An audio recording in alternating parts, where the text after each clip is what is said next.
This is comparable to the $44.1 million in actual spending that the department incurred and reported in its Departmental Results Report 2022-2023. The remaining balance is made up of funds for central appropriations, which are transferred from TBS to individual departments and agencies throughout the year, once specific criteria have been met.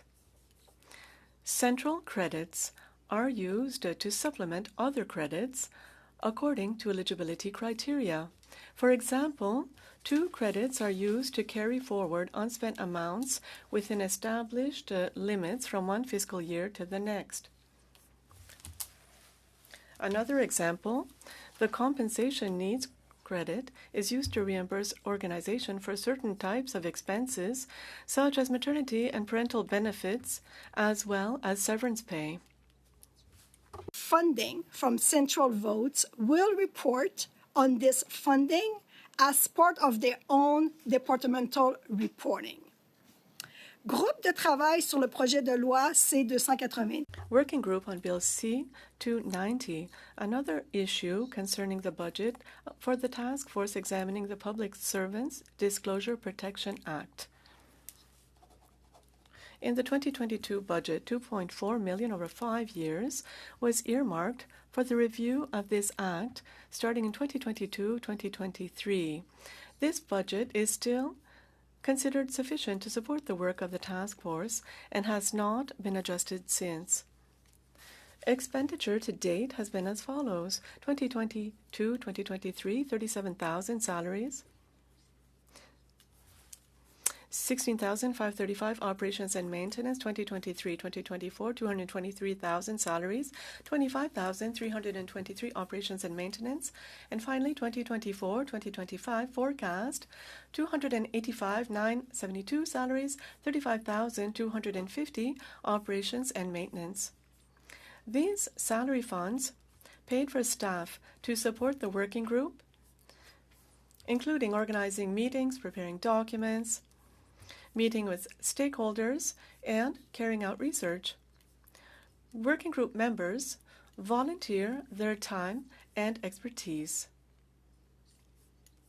Operating and maintenance expenses covered travel costs to Ottawa for non-Ottawa-based task force members, for in-person meetings, translation, and headsets for virtual meetings.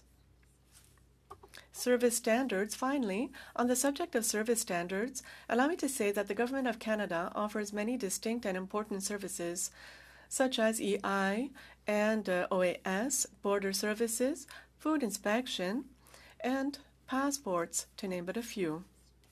Delivered under diverse operational conditions by departments with differing mandates and funding levels. Different services have different standards because they operate under a variety of conditions for a diverse set of clients. Une bonne norme de service. A good service standard is clear, measurable, and ambitious, but also realistic. It takes into account the department's ability to deliver the services expected by Canadians under normal operating conditions. These standards are regularly reviewed and updated as required. An 80% success rate in achieving a standard means that we can expect the vast majority of the public to receive the service intended, while taking into account the fact that some cases are more complex, that the operating environment may be subject to unusual stresses, and that the technical and human errors might occur from time to time. If service standards are met at 100%, this means that the standard is too low, that too many resources have been allocated to the service, or that it is underused, or that there's an error in the standard report. This concludes my speech. Thank you very much. We'll start with Mrs. Cusi, please. Thank you, Mr. Chair, and thank you very much to our witnesses for being here today, and félicitations, Madame Boudreau. Congratulations on your nomination. Madame Boudreau, le Conseil du Trésor devait donner le nom des fonctionnaires qui avaient des conflits d'intérêts tout en travaillant pour le gouvernement du Canada. Cette information devait être envoyée au compte public d'ici le 31 mai et on attend toujours cette information. Est-ce qu'elle a été soumise? Nous allons devoir changer à la table. Mes collègues vont pouvoir répondre à cette question pour vous. Je vais suspendre quelques secondes parce que... Very low. Well, it's actually the French translation that's coming in the background.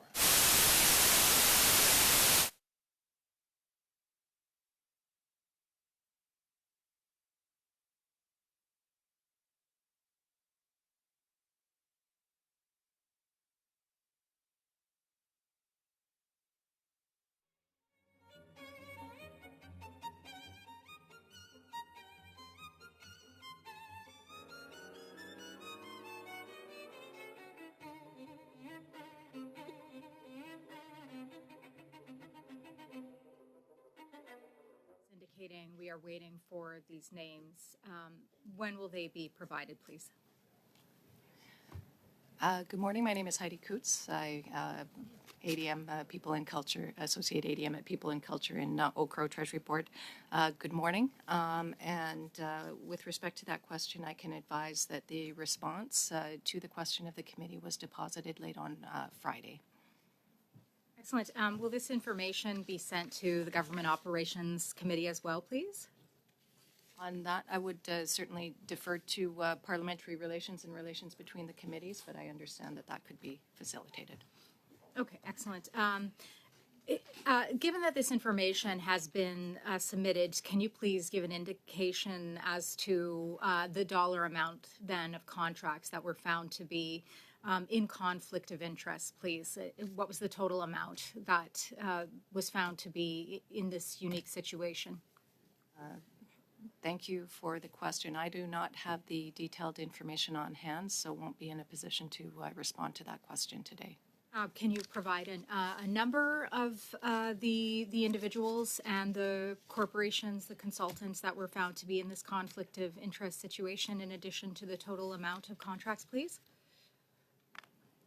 I can, sorry if you can bear with me for just a moment, can advise that the information requested covered the periods of 2022 and 2023 with respect to individuals who had articulated a conflict of interest with respect to a contracting relationship. And the information that has been provided, I apologize because I don't see it. Oh, it's fine, Madam Coots. Excuse me, I'm sorry, I do have the answer. Okay, excellent, 79 in 2022, 2023, and 84 in 2023, 2024. Sorry for the delay. Okay. Sorry, one more time, please. That number was? 79 in the Okay. in fiscal year 22, 3, and 84 in fiscal year 23, 24. Okay, and you don't have the dollar amount of those 79? I do not. Okay, thank you so much. Of those 79, how many were referred to the RCMP, please? I guess with reference to individuals submitting conflict of interest declarations, that's the initiation of a process where an individual is understood to be in a perceived actual or possible future conflict of interest. The process of submitting those applications means that that is then reviewed, and if it is possible to mitigate those conflicts of interest, mitigation measures are put into place. Can you share with Canadians, please, any wrongdoing that was detected? Basically, what I am discerning from your response is that you found 79 were in this conflict of interest. You cannot confirm the total dollar amount at this moment. Were they all referred to the RCMP? Is this what you're indicating? No. Okay. Just to be clear, what I'd like to underscore is that the completion of a declaration does not signify or suggest any wrongdoing. Rather, it demonstrates that employees have acted in full compliance with rules and requirements in reporting the conflict. on the depositing of a conflict of interest declaration, the evaluation and the review is made as to whether or not the individual is in a real perceived or potential future conflict of interest. Mitigation measures are put into place where and as appropriate. Where mitigation measures cannot be put into place, the employee then has the decision whether or not to proceed with the contract or to Pardon me. aside. So to be clear, because it's quite an extensive answer you're giving, but to be clear and simple for Canadians, did you refer them all to the RCMP, or you did not go through an internal process as to determine which ones to refer to the RCMP? The information that has been provided and reported are the declarations of conflict of interest, which have been deposited and reviewed, where mitigation measures have been indicated and or put into place, and employees have taken a decision whether or not to apply those mitigation measures or to step aside. I wouldn't be able to advise on any reporting that resulted in any investigations by the RCMP. Okay, then based upon this response, I'm hearing that the employees have to determine whether or not they are referring themselves to the RCMP. We have 79 individuals or corporations that were found to be within conflict. We don't know the dollar amount for Canadians. I would ask, please, Madame Boudreau, if your team could get this number and report it back to the committee. And the information has been reported to public accounts, and we hope that they will share it with government operations. Merci beaucoup, Monsieur le Président. Thank you, Mr. Chair. Mr. Baines, please. Thank you, Mr. Chair, and thank you to our officials for joining us today. And Madam Boudreau, congratulations on your new appointment. My first question is to you, or anybody who can answer. The Treasury Board of Canada Secretariat has the 5th highest number of voted expenses in these maintenance estimates at $9.3 billion. What rationale is there behind the spending within your department, and how is there a value add for the Canadian taxpayer in the services delivered by TBS? Thank you for the question. As I was mentioning at during my opening remarks, all the central votes are included under TBS main estimates. Those votes, though, are reallocated after to organizations to allow them to continue delivering programs and services. I'll give you 2 examples. One of them is what we call the operating carry forward. At the end of the year, any organizations can carry forward 5% of their operating funding to be able to finish what they had started the previous year. It is a best practice. It was highlighted by the OAG a long time ago, and that avoids being in the March madness at the end of the year in order to spend all the money. We have the same mechanism for the capital vote carry forward, where organizations, again, can carry forward up to 20% in the next fiscal year in order to be able to finalize projects. And when it is allocated to departments, we are publishing every time a list on the website, and you will see the amount, specific amount for specific organization. So is there like an efficiency measure that's built into this process? So like I was saying, we are applying 5% for the operating.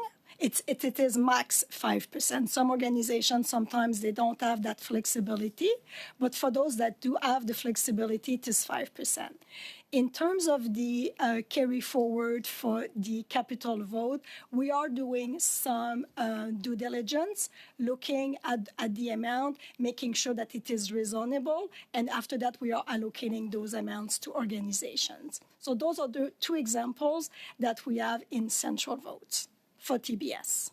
Okay, my next question is around the modernizing of public service. So what ways is Treasury Board of Canada Secretariat working to modernize Canada's public service? How do you see the implementation of new technologies aiding in this work?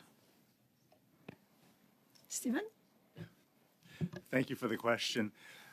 So the work we are doing across the board right now in terms of modernizing the public service, it takes on a number of aspects. Some of it has to do with the talent that we're recruiting into the public service and making sure that we are getting the right skills inside, so we have less of a dependency on contractors. Some of it has to do with making sure that we are upskilling existing public servants so that they have the digital acumen they need to work across these things. And some of it is in the technology space where we're working with Service Canada and other service delivery departments to make sure that they are aligning tools and technology as well as the skills they have in order to modernize their services and make them available in the ways that Canadians have come to expect in the 21st century. Okay, just on that same theme, security of information extremely important across government, and we know there's been many cyber attacks. We've witnessed London Drugs is headquartered in my city of Richmond, British Columbia. They had a cyber attack. We've seen now a Ticketmaster, I think 560 million people, data information that may be compromised. So foreign state actors, other aggressors, could you share how new funding programs through these main estimates can work to better protect the cybersecurity regime? Absolutely. So I think it's important to remember, and the examples you cite make the point that every government and private sector organization out there is facing ongoing persistent cyber threats as part of the world that we are living in now. We have many systems and tools in place to monitor, detect, and investigate those threats and to mitigate against the effects of them, to address and neutralize them. And importantly, on May 22nd, just a couple weeks ago, we released the first federal government enterprise cyber strategy. We were certainly working in this space for a long time, but we've put a frame around it now to help drive that effort forward. And there's been a certain amount of money provided in the main estimates that will allow us to continue to enhance those efforts across the system. Can you sort of see how you're going to pinpoint how is that framework going to help? So the framework should give us the ability to, let me see if I can pull up some examples here for you, improve cybersecurity on operations, keep pace with the existing cyber risk landscape. We've had some enhancements to the Government of Canada's Cybersecurity Event Management Plan, which is a whole government incident response plan when these things do happen, and how we roll in and determine how serious it is and actually begin work with Shared Services Canada and the Canadian Centre for Cybersecurity to actually drive these things forward. The work that we've done around defining our security policy to make sure that we build systems, we reduce the vulnerabilities on the technology side will be advanced by this effort. But a lot of the money is coming in to make sure that we have the right expertise in place, both centrally and across departments. Okay, thank you. Thanks very much, Mr. Baines. Mrs. Vignola, please. Merci. Thank you. Thank you all for being here today. Mrs. Boudreau, earlier, you spoke about the service standards and what this involves. I saw that we're at 46 or 49% in 2023, 49% to reach the service standards. And this surprises me because as a civil, perhaps it's just me, but everyone wants to treat others as they want to be treated. So 49% for service standards, I find that concerning. And here the objective is 80. So that's a giant step. It's a huge gap. So how will the government reach this objective? Thank you for the question. What you're citing in your question, it was abnormally low service standard. These were results during the pandemic.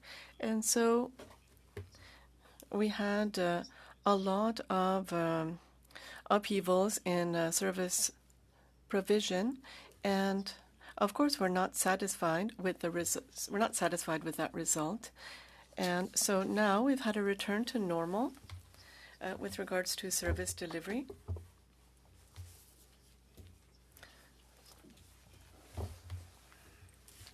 So we expect a return to normal and to have results closer to the 80%, even though things might change. The first indications that we have right now suggest that March 2025 we will see an increase. Before the pandemic, what were the indicators?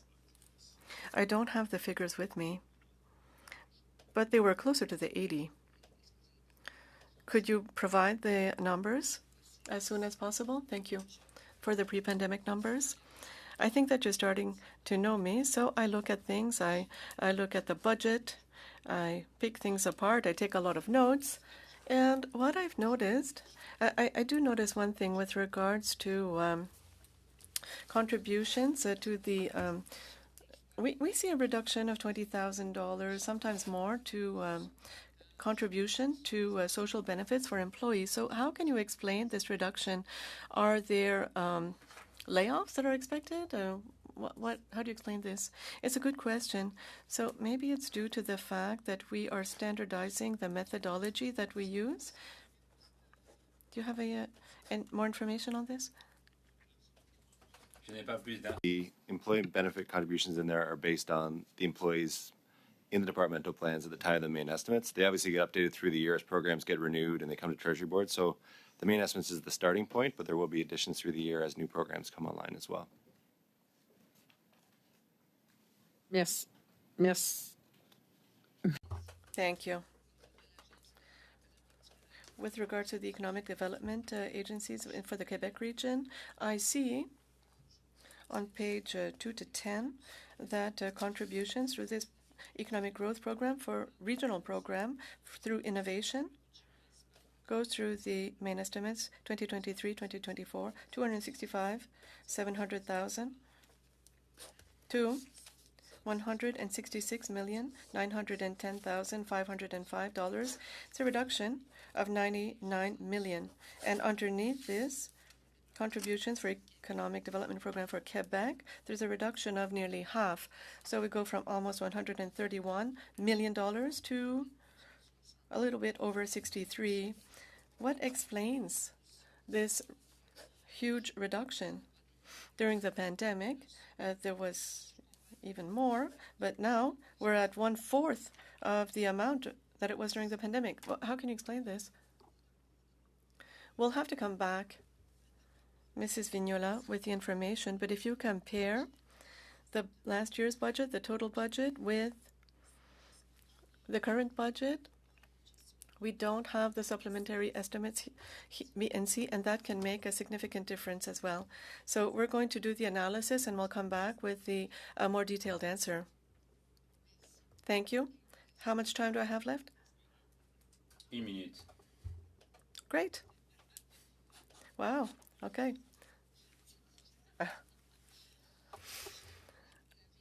And so you explained this a little bit in your speech. I'm going to come back on the working group that is examining what happens with civil servants who are whistleblowers. This is a group of volunteers, I believe, and the amounts that are allocated, $2.4 million over 5 years, has to do with their expenses for traveling, for meetings, etc. Is this $2.4 million enough? Because we're talking about a working group that has to go through an act, a very important act, and the realities might be different depending on what region in Canada. As I was mentioning, this, I said it was, but my colleague in charge of the committee can provide more information. Yes, I can confirm that right now it is sufficient, and salaries. This covered the staff for the working group. We've organized some meetings, and it has to do with material and ensuring liaison with stakeholders and people involved in research. And of course, as you mentioned, this is our time. Perhaps anything else you can provide to us in writing. Mr. Backrack, please. Thank you very much. Thanks to our witnesses. Happy Monday. My colleague and I were just discussing the funding for Pacifican in the budget, and it appears that there's a significant reduction, and I'm just wondering if you can explain the numbers that I'm looking at right now for 22-23, $219.8 million, down to $118.4 million in the 24-25 budget. Can you explain the significant reduction in this organization that aims to diversify BC's economy? Certainly has an impact where I live. Okay. partial answer. We'll return at the same time as we do for the Quebec Regional Development Agency. We can just come back with a whole answer for all the regional development agencies. But in general, these organizations had significant funding through COVID that is winding down as we go through the year. So that's one aspect. Second thing to clarify, there was the refocusing government spending exercise. There were no reductions to the contribution programs through that exercise. So it's not that the money's been reallocated elsewhere. It is primarily, I think, a wind down of COVID programs. We can get back with a more complete response. So the economic development agencies, if I understand it, were a mechanism, a vehicle for delivering COVID funds. And now that those programs are wound down, we're seeing a commensurate reduction. Correct. Are the numbers that we see likely to be the numbers going forward? Is that considered sort of the base investment in those agencies, or? I think we'd have to return in writing with that. Okay, that would be good. At our last meeting, I asked a question of Minister Anand about the return to office mandate. I've received emails about this from public servants in Northwest BC, and there's a lot of concern and a lot of questions that folks feel haven't been answered. We sort of ran out of time. I think when I asked the question, it was deferred to the public service to explain the mandate, and then we ran out of minutes. So I'm wondering if someone can pick up where we left off from last week and provide the rationale, particularly in light of the evidence that suggests that productivity in the work from home environment was at least equal to what we were seeing prior to that with the in-office environment. I'll hand it over to our witness. Thank you. Thank you for the question. The rationale is really to maximize the benefits of the presence in the workplace and to bring fairness and consistency across the public service. It is a minor calibration from 2 to 3 to 3. We're still in a hybrid model, therefore we respect and understand the benefits of off-site work. But we also recognize that some organizations were already at 3, and many employees have been working 5 days on site since the beginning of the pandemic. Recognizing the off-site benefits, work-life balance, completing individual tasks, time management, it's also important to recalibrate to really reap the benefits of on-site presence as well. Human connection matters, peer learning from each other, onboarding new employees, not only new to the public service, but new to teams, as well as having collision conversation, impromptu idea sharing, and team building. We feel that human connections are essential to strengthen the public service as an organization, its values, and its culture. The move is also very consistent with many provinces and territories. There are more flexible models out there, but this is bringing us closer to the trend. And just proactively saying that we have been working with PSPC to ensure that it aligns with their 10-year strategy of reducing the footprint by 50%. The key to that is to ensure that there's unallocated seating and that the model moves from a model that was experimental to one that is a bit more structured. You mentioned collaborating with PSPC. The other organization that it seems like the government didn't collaborate enough with is PSAC. They're quite upset by this whole mandate. Can you describe your consultation with the public sector unions in the lead up to this mandate? Thank you for the question. At the last collective agreement, there was a letter of agreement that was signed outside of the collective agreements to review the telework directive and to establish review panels in organizations. We have had several meetings with bargaining agents to review the telework directive, which is how you actually do telework. And those meetings have taken place. In terms of the location of work, it is and remains an exclusive management right. Therefore, on the move from 2 to 3, there was no consultation there. We informed the unions, as we informed many groups within the public service, of the change in direction. It seems to me like, I understand there are benefits to working in the office. Certainly for some personality types, it's a preferable work environment, and others have more productivity in a remote work environment. But one thing that seems clearly obvious is that if employees are disgruntled, their productivity goes down, and it seems like the way that this directive has been handled by management has resulted in a lot of employees feeling like they're not valued, feeling like that the employer doesn't take the needs of their work environment seriously. How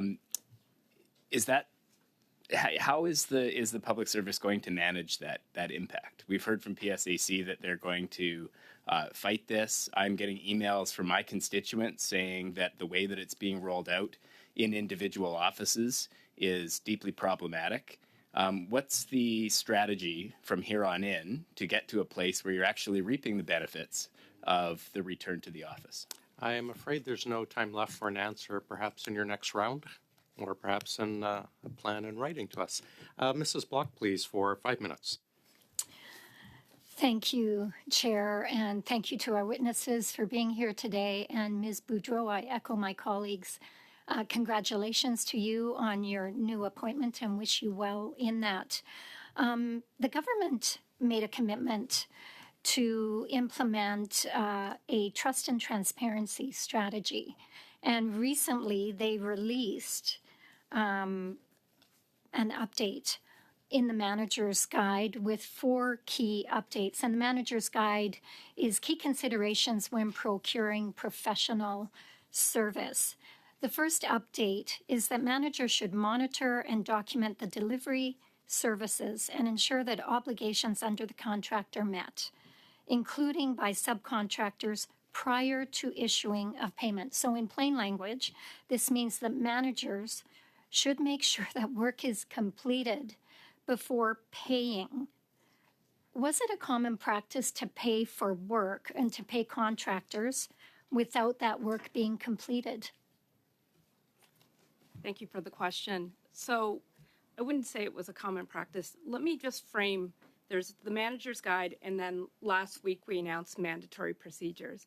And really this is about getting back to basics and having good hygiene when we do our procurement. And so in procurement, there's the contracting authority. So you hear a lot about procurement officers, but managers who are business owners also have accountabilities and responsibilities. And so what we're trying to do in plain language is make them sure that they're aware. And with the mandatory procedure, we're embedding it now into the approval process. So it's embedded into the structures. Thank you. I appreciate you framing that for me.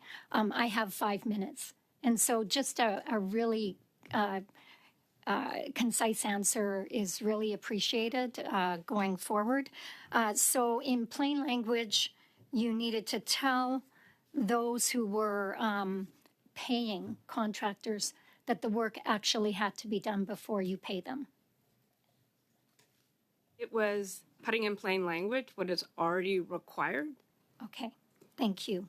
The second update was that managers should exercise due diligence to maintain the integrity of a procurement, ensuring that obligations under the contract are met, including by subcontractors, prior to issuing payment. Was it common practice before this for managers to not monitor conflicts of interest? I would say I couldn't answer that question. I don't monitor all contracts, but I would say we wrote it so that people were clear, not that we thought everybody was not doing it. That's really important. Okay, thank you very much. I'm going to move on to another part of the strategy that was announced. Your department announced its strategy, which is meant to provide better access to government data and improve trust in federal institutions. In fact, Minister Anand stated on last week on May 29th, and I'll quote, "As we continue to face an unprecedented surge in misinformation and disinformation, our government remains committed to the values of openness and transparency." And yet, there is a shortfall or a reduction in the Integrity Commissioner's budget. What steps have been taken to sort out the $700,000 budget shortfall for that office? And how does reducing that budget align with your limiting the budget of the independent officer that ensures federal institutions following the law? Thank you for that very important question. If you look at the main estimates, you will see an increase of the budget. There is for sure a gap, the amount that you have referred to. I've met with the commissioner. My colleague also met with the commissioner. We're doing everything we can to understand the situation and to move forward. So we have options and solutions. But again, I just want to stress the fact that we see an increase in the main estimates for that budget. So just to confirm, there's been an even greater shortfall. There's been some increase, but it isn't quite where it needs to be in order for the Integrity Commissioner to do their work. So just to be clear, the gap that has been highlighted is based on a formula that we are using for all organizations across government. It is a formula that is flexible as well as that it is consistent for all the 90 organizations that are receiving money from Parliament. Don't know, Rod, if you want to add something? I'm afraid we're past time already. Mr. Jouari, please go ahead. Thank you, Mr. Chair, and I'll also join my colleagues to congratulating you, Madam Boudreau, for your appointment. And I'm going to focus my questions on the RGS, Refocus Government Spending. As you know, Madam Boudreau, your department is heavily focused on delivering on the Refocus Government Spending initiatives, and the main estimates provide some details in this, including a $2.5 billion reallocated funding. And that's up drastically from the $500 million from last fiscal year. How does this reallocation impact the services delivered by other departments, and what impact does this have on Canadian taxpayers? Thank you for the question. As indicated in Budget 2023, so this exercise was meant to refocusing funds from lower priorities to higher priorities. The budget wording was really clear, so services to Canadians were not to be impacted, as well as Canadian Armed Forces budget and direct transfer to provinces, territories, and Indigenous communities. So we have followed the instructions coming from the budget while not impacting services to Canadians. So there's no impact to the taxpayers. Okay, fair enough. So is this a one-time initiative, or is this something that the departments should expect on an ongoing basis, on an annual basis, that they should be looking into identifying areas for better services using different around 15%? So this is a multi-year initiative. It started in Budget 2023. It was also included in Budget 2024, a second phase. The second phase in the Budget 2024 talks about operating. And as you mentioned, I think it's just good hygiene in every organization to look at a budget to make sure that we are focusing on priorities. When I was the CFO of Crown Indigenous Relations and Northern Affairs, I was doing that work every year to make sure that the money was available for Canadians and for stakeholders. Which department do you anticipate will see the greatest opportunity for benefiting from this program? So if you look at the main estimates, you will find an online annex where you can see all the refocusing money between organizations. So I think we have in total 80-something organizations that were included in this initiative. But like I mentioned, we have now phase 2 that we are working on the methodology. And like the President mentioned last week, the information will be provided once the methodology has been established. So you talked about phase 1 and phase 2.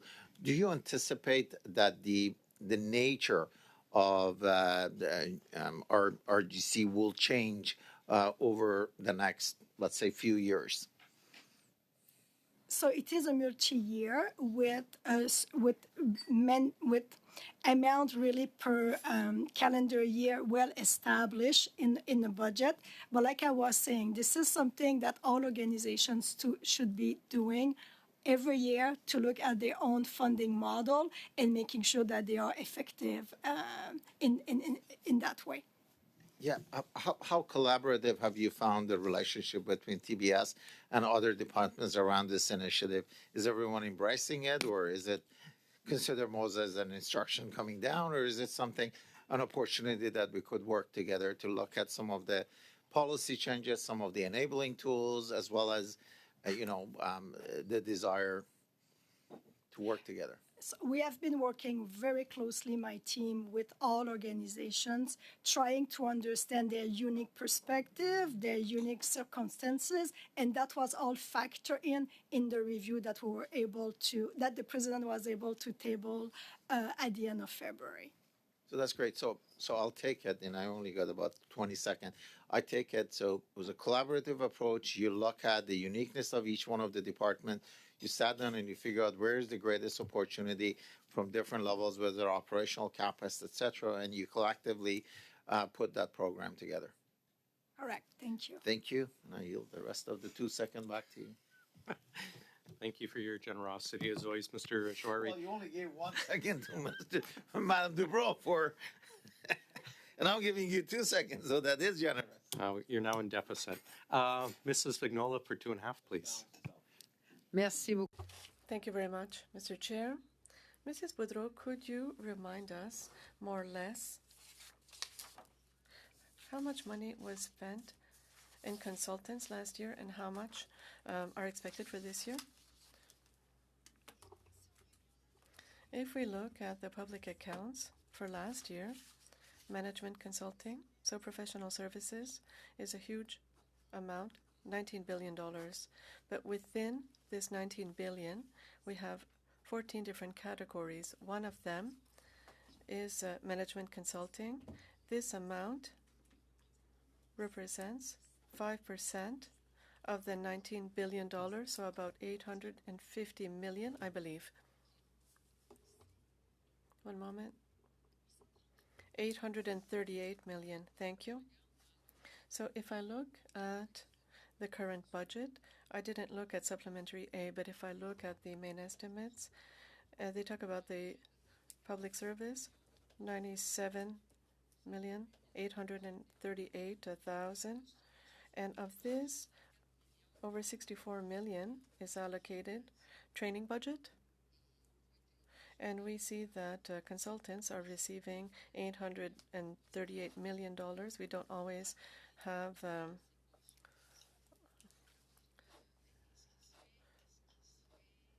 results over the longer term. So would it be better to say that we're going to professionalize our public service school in order to train people internally, public servants, that will be able to see what are the trends, to consult, and to stop going externally? I totally agree with your comment. Management consultants are hired usually on a punctual basis when the expertise does not exist within an organization. But with regards to training of the public service, I agree with you. We need to invest in this. Yes, because civil servants and managers in the civil service normally, when they reach that level in the public service, should have management skills, and they should be able to professionalize, to obtain training rather than obtaining outside support. This is my personal philosophy, but yes, and I do support your train of thought. My colleague here works closely with the public service school to obtain more detailed training for people who are working in the field of Thank you. Purchasing. Correct for 2.5, please. Thank you, Mr. Chair. Returning to my previous line of questioning around the return to office directive, some of the feedback I'm hearing from public servants is that the physical space they're being asked to return to is not sufficient for them to have a productive workday. So talking about lack of physical space, being asked to share a desk with another employee, being in an environment where there isn't adequate privacy or ability to focus. And so recognizing that there are diverse workplaces across the public sector, obviously, and there's some very unusual ones where this wouldn't apply. But for an average office work environment, someone who's working at a desk 8 hours a day, does the public service have standards? Does the government have standards for what an employee should be able to expect in that environment in terms of noise, physical space, safety from workplace hazards, that sort of thing? So in terms of standards, I think it's either, if you can go, PSPC would have those standards, but I'll say that there are challenges in certain buildings. Those challenges are not everywhere. There are many other areas where it's working out. We are giving a heads up of 4 months for organizations that have particular challenges. Some it's building, some it's technology, to work those through either with SSC and PSPC.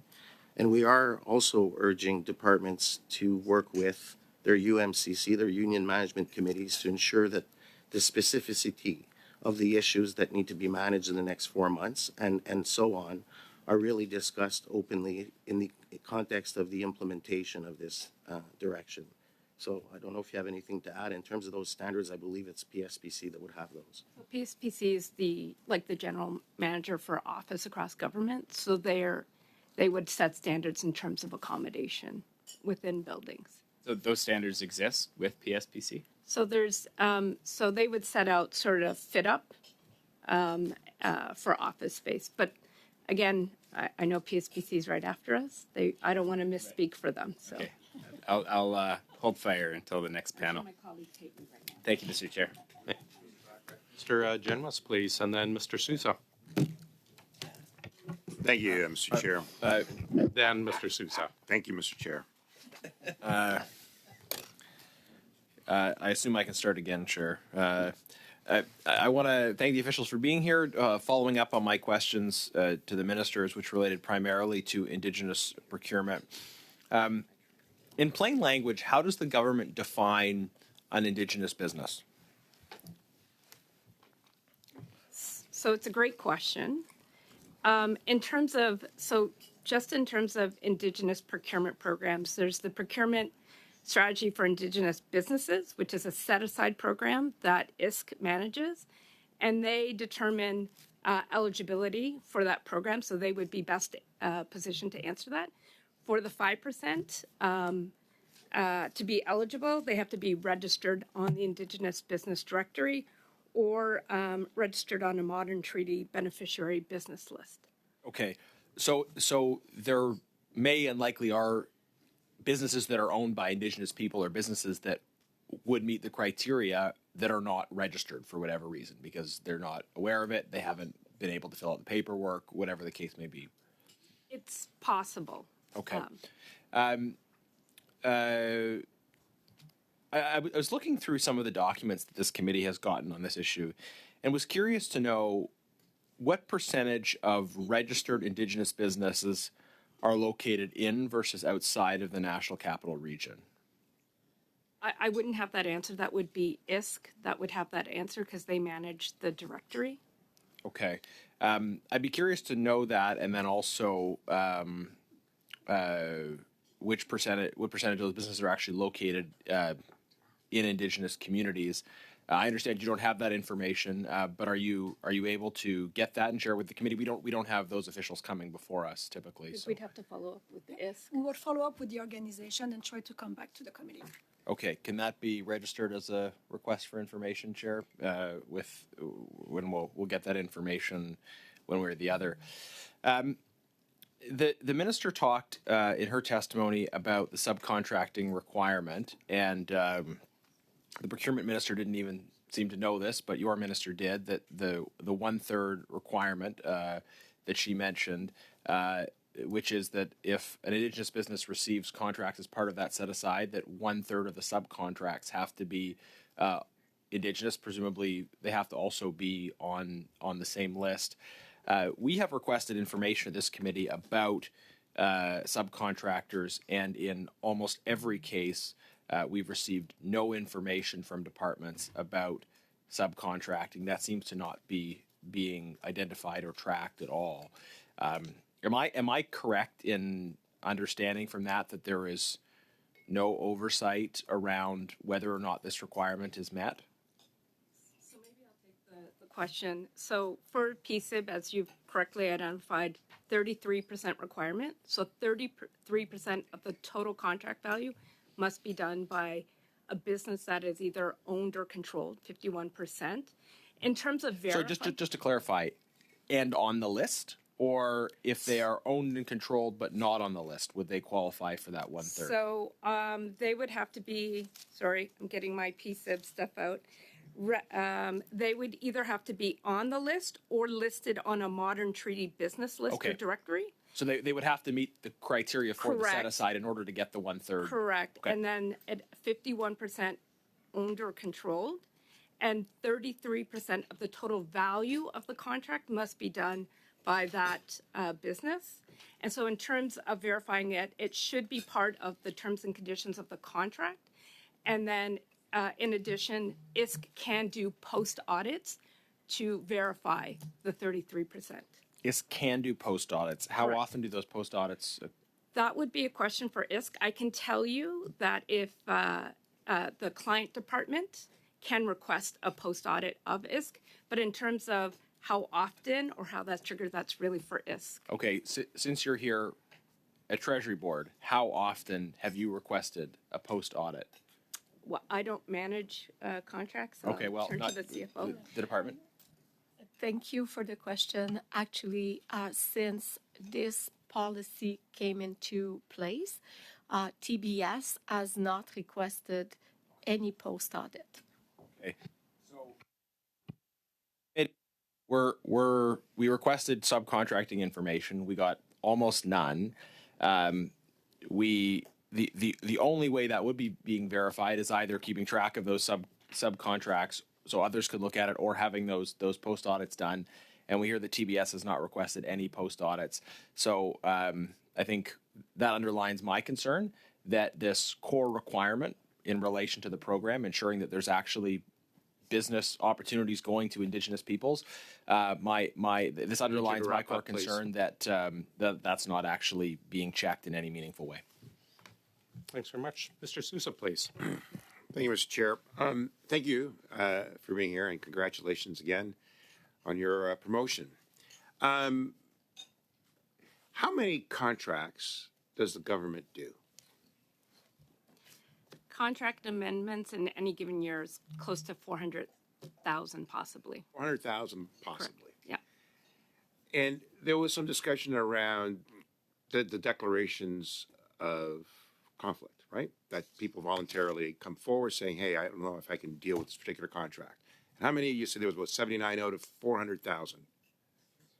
So those may be two different issues, which is and I'll turn to my OGGO friends here, which is it is incumbent upon an employee, if they feel that they may be in a conflict of interest, to submit a conflict of interest form to have it assessed, and if necessary, either not take a contract, or there would be mitigation measures that are put in place to in relationship to that conflict of interest declaration that's been submitted.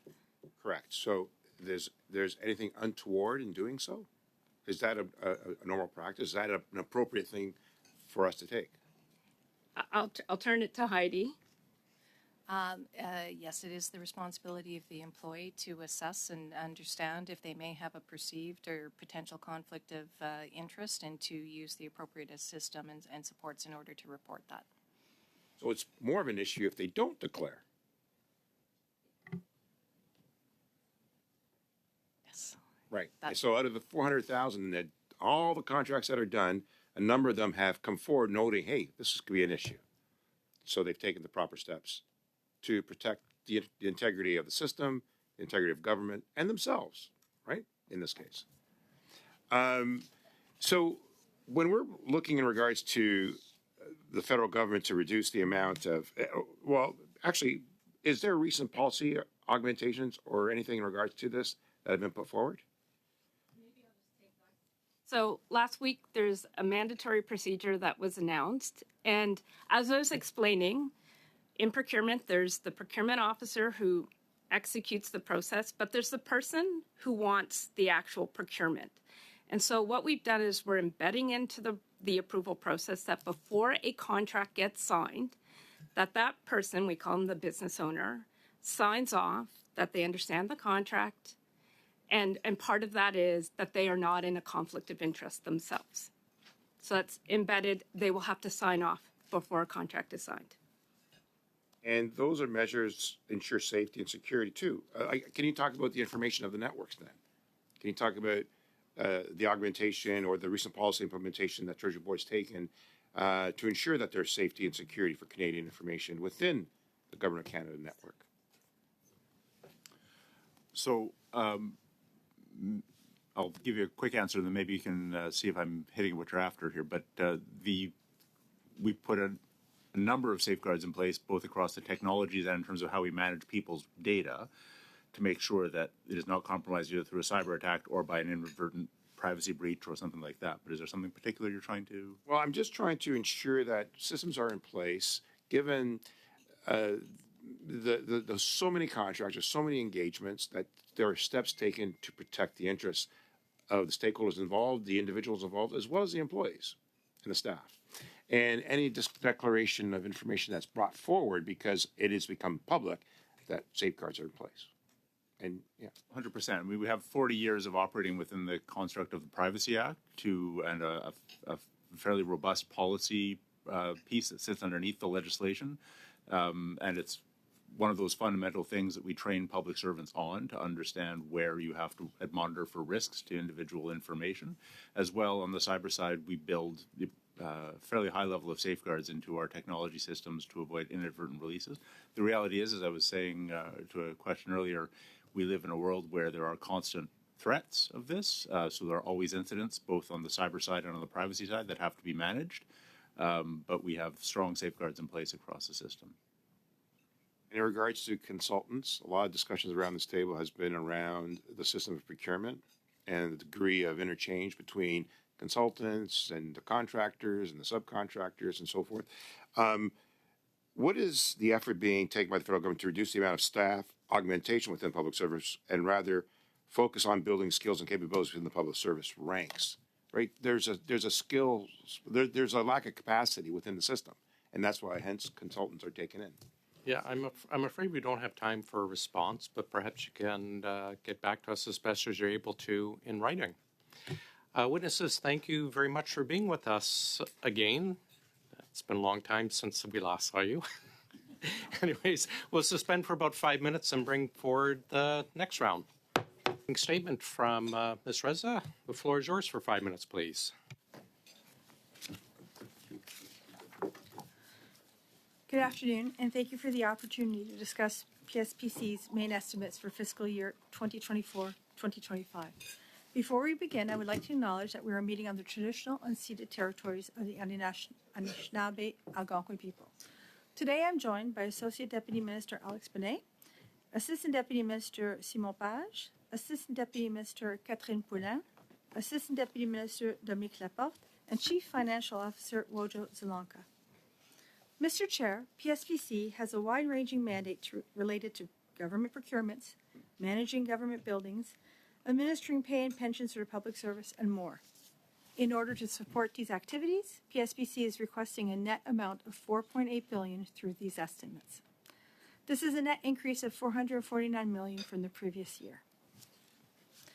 The majority of that amount, more than $3.3 billion, will be spent on property and infrastructure activities, including major rehabilitation projects across the country. $767.9 million is for payments and accounting initiatives, which include supporting the Government of Canada's pay administration program. PSPC remains dedicated to achieving pay stabilization and eliminating the backlog of pay issues. And, as this committee has heard, we are also making progress on the next generation human resources and pay system. Mr. Chair, $181.7 million is being sought for the running of important procurements. This includes our work with key partners advancing the national shipbuilding strategy and other key defense procurements. It also includes our continued work to modernize the federal procurement system with a focus on increasing the participation of small and medium-sized businesses, as well as suppliers from underrepresented groups, including Indigenous businesses. The current focus is to ensure that 5% of the value of federal contracts are awarded to Indigenous businesses. Indigenous Services Canada is the federal department responsible for procurement strategy for Indigenous businesses and has determined that the government on the whole is exceeding the target. De plus, Monsieur le Président, SPAC Mr. Chair, PSPC is looking at ways to increase rigor within federal procurement, particularly for professional services. As you are aware, PSPC leads on more complex and higher risk procurements using its commodity expertise and skilled workforce. Moreover, PSPC establishes government-wide procurement vehicles and strategies in order to enable efficiencies in departments. We've made several improvements to our processes and procedures based on recent reports from the Procurement Ombudsman and the Auditor General, as well as our internal reviews, particularly when it comes to implementing better record keeping and transparency to advance process controls. The new Officer of Supplier Integrity and Compliance is now in effect as of May 31st, which will help us better respond to supplier misconduct and unethical behavior. As for detecting cases of fraud, PSPC continues to refine and expand the use of our tools, including data analytics. As has been raised, we've already referred several cases of fraudulent overbilling to the RCMP in 2022, 2023, and 2024, and a number of other internal investigations are underway. While those investigations are ongoing, I can tell you that they will also be referred to the RCMP where appropriate as more information is uncovered. I'd also like to note, as part of the refocusing of government spending initiative for this fiscal year, the planned spending reduction for PSPC will be $148.2 million. Mr. Chair, the department has many other priorities stemming from Budget 2024. That includes leading on the new public lands for homes plan, for which the department is now working out the details. Budget 2024 also featured proposed funds to support Laboratories Canada and parliamentary precinct projects, as well as new funds to move forward on a new pay and HR system and to expand the Translation Bureau's capacity. Mr. Chair, we're pleased to answer your questions about the work underway at PSPC and our main estimates. Thank you. Merci. Thank you very much. Mrs. Block, please. Thank you very much, Chair, and welcome here yet again. I know you have been here on numerous occasions as a result of the many studies that we have undertaken, and I do note that in your departmental plan, fraud and other wrongdoing remains a key risk for your department, and that, as well noted in the departmental plan, PSPC is taking steps to strengthen its approach to better know who the Government of Canada conducts business with and the potential risks that they may pose. So, Ms. Reza, you just stated in your opening remarks that there are a number of other investigations taking place, and if and when necessary, they will be referred to the RCMP when that is determined. Now, we know a few weeks ago it was announced, and maybe a number of weeks ago it was announced that 3 names had been referred to the RCMP for investigation related to approximately $5 million worth of contracts. What was the reason for the referral to the RCMP? Thank you very much for the question. As you noted, we do have a very strong commitment to detecting, preventing, and looking for fraud. So as part of some of the recent initiatives that we've seen since about 2018, 2020, we've really been using data analytic tools. So as part of that, we were able to use that tool set to look at data analytics, mine the data, and find cases of overbilling. So it was overbilling that was the reason for you to refer these cases to the RCMP? That is correct. Thank you. So that was the wrongdoing that was detected that prompted you to refer this to the RCMP. Has the RCMP confirmed that they are investigating or are charging these individuals? Let me start by saying that once we refer the cases to the RCMP, and there's been 4 that have been referred to since 2022, that now becomes a matter of RCMP investigation. We have no insight into it, but if you I'll just turn. Est-ce que quelque chose à rajouter? No, you have covered it very well, so it's now in the hands of the RCMP in order for them to pursue or not. Thank you. I know last week the minister said that we could expect future announcements. Has the department identified any other cases that may be referred to the RCMP, or are those investigations still underway, as you stated in your opening statement? Thank you very much for the question, Mr. Chair. Yes, they're still underway, and they're still in the range that was publicly announced, I think, in March of between 5 and 10. Thank you. It has been 100 days since the Conservative Arrive Scam motion was passed to get money back from the fraudsters. What is the role of PSPC, if any, in recovering these funds? Thank you very much for the question. We would support CBSA in terms of if they have found any ineligible actions, any inaccuracies, any fraud, we would support them as a contract authority to be able to seek restitution. Letters to that effect have gone out to the suppliers. So letters have gone out, and you support CBSA.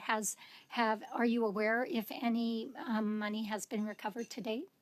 Thank you very much for the question. I am not aware if any money has been recovered. I don't want to speculate at committee, but I would anticipate that there would be a result of the RCMP investigation. Thank you. I know that the government couldn't spend money fast enough on Arrive Scam when they felt it needed to get out the door, and yet now I think we're waiting a fair length of time in order to have that money recouped. I want to turn to another other testimony that was provided at a previous committee. I believe, Ms. Reza, you were in attendance when we were discussing the Procurement Ombudsman's report on the government's contracting with McKinsey.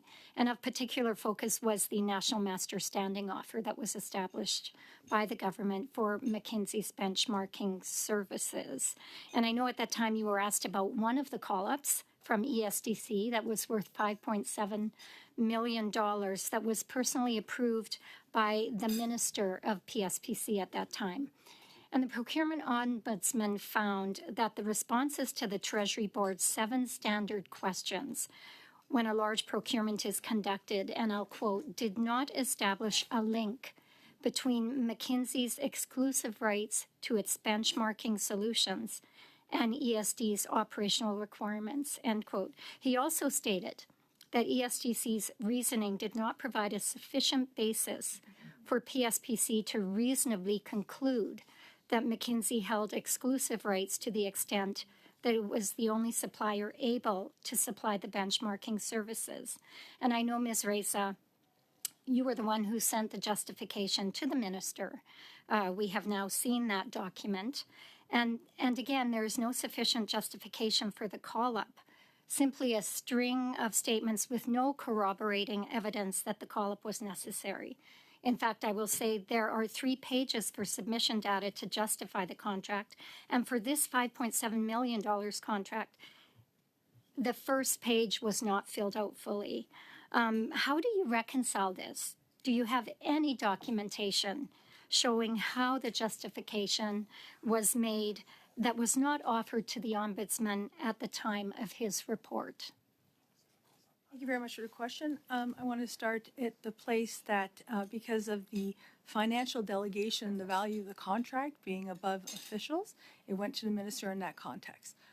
The procurement officer signed off that the justification provided was satisfactory. The fact that there are no resellers of McKinsey's benchmarking services, that it's a proprietary data set, and that furthermore, from a Treasury Board policy on large transformation projects, having that independent benchmark is required. The justification from a PSPC perspective and that of the client was sound. I can pause here. I'm afraid that's our time. Ms. Atwin, please. Thank you very much, Mr. Chair, and thank you to my colleagues and to Ms. Reza and officials for joining us again today. So roughly 70%, which is $3.3 billion of Public Services and Procurement Canada's requested authorities for 2024-25 will be for the core responsibility of property and infrastructure. This core responsibility also accounts for roughly 80%, $3.2 billion of the department's revenues and other reductions. How would the department use these funds to improve access to affordable housing? Emphasis on the affordable.